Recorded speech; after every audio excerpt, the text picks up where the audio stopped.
Good afternoon, Co-Chairman Keeble and members of the Commission. I apologize. I'm going to have to be really brief. I have to run and get my kids before 5. I want to thank you for the chance to testify. I've missed the prior 2 meetings. I represent Common Cause Rhode Island. We're a 44-year-old good government group in the state of Rhode Island. We were active in the '86 convention. We opposed the '94 convention question. We opposed the 2004 convention question.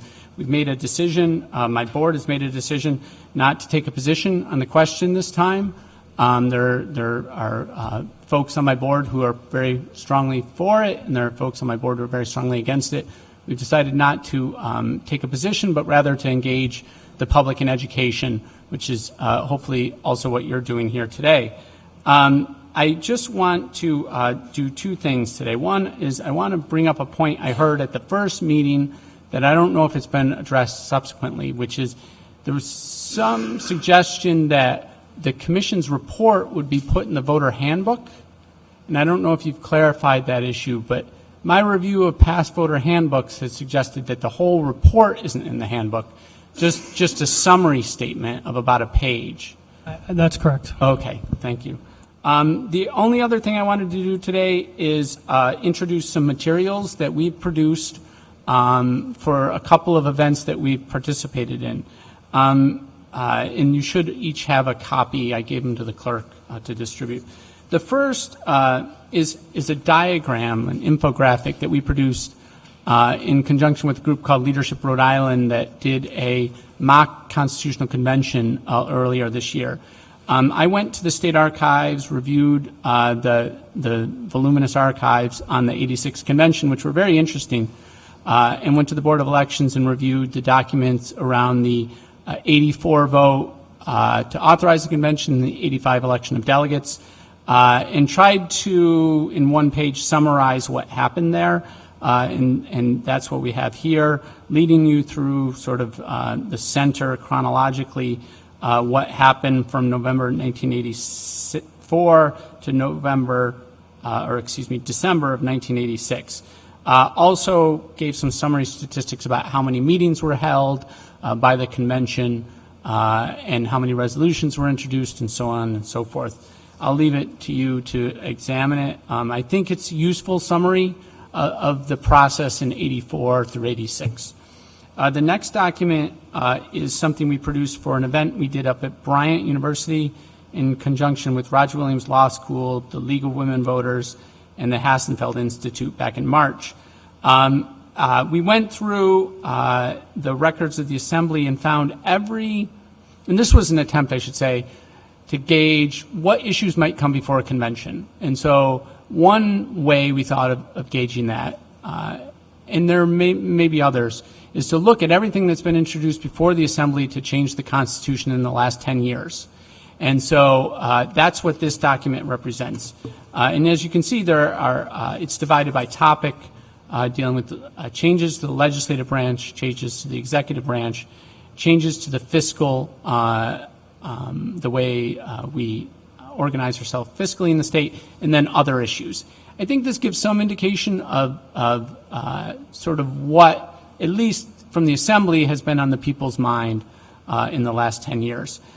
There's a longer document that I produced that compares Rhode Island to the other 49 states. So, for instance, on line item veto shows which states have line item vetoes, which don't. I didn't reproduce that because it runs 50 pages, but it's available on our website. The last document is something produced by an intern we had this summer named Matthew from East Providence, now at Elon University, named Matthew Klela. This is based on the campaign finance records from the election of delegates in 1985. Originally, the state archives said that they had no campaign finance records from that election of delegates. After doing a deeper search, they found a couple of boxes of campaign finance records from 1985. It was cost prohibitive to reproduce them. We would have liked to have, but Matthew created an Excel spreadsheet that we can make available if the committee would like to see it, of all the reported expenditures by those who ran. There are some summary statistics in here about how much money was spent by those who ran for delegates. A couple of interesting facts are that the reporting requirements at the time only required you to report if you spent over $200. So a lot of spending may have been captured, a few lawn signs or handbill type of spending. Most candidates did not spend above that $200,000 threshold, or at least didn't report that they spent. Were relying on their self-reporting, although it was required reporting. It's $1986 too, right? Yes, yeah. yes. And then it's not easy or clear that there's a relationship between how much a candidate spent and whether or not they won. The anecdotal one that's interesting is former Governor Sunland, who was a delegate in '86, spent $7,915. He was, if you look at that on a chart, he was the outlier. He spent a lot of money. The vast majority of people spent much, much less than that. The second highest spender was $3,858. So we're not, even in 2014 dollars, these amounts wouldn't be real big, given what we've seen in some recent General Assembly elections, which I think are the comparable unit. So in the sake of not missing my kids, I'm going to stop there.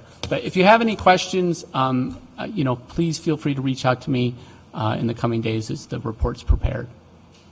Okay, thank you. Did anyone have a quick question for John before he ran off to pick up his children? I'm sorry. You Yes, said, Ms. Jones. the Common Cause would be focusing on education.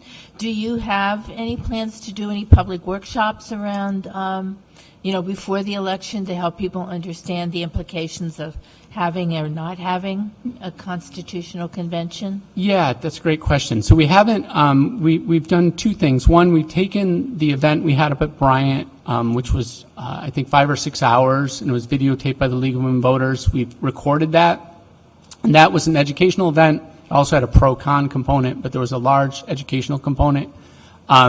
I'm trying to put that online. It's a little beyond my technical capabilities, but I'm trying to get help to put that online. Where I'm working right now with somebody from the bar who's trying to have a CLE for attorneys to look at this, and we'll try to have other public events in the coming months. Yeah, thanks. Thank you. Mr. Frias? Very quickly, John. When I'm looking at Figure 2 about the average winner of a constitutional convention was about $300. Mm-hmm. Did you ever? How much is that in today's dollars? Did you figure that out? Apologize. We didn't convert it. There are online calculators. I think it's roughly 3 times as much. Okay. Based on the calculation, I did a calculation on this. Where it was $891,086. I think that works out to between 2 and 3 million now. So if you think 2.5 times ish. Okay. So let's say $1,000 in today's dollars. That would be much less than the typical winner of a General Assembly race.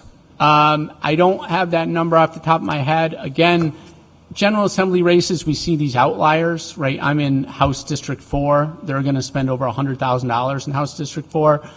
Some people will only spend a few $100s, mm-hmm. So those outliers pull up the average. But yeah, I think it's a fair characterization to say that less was probably spent.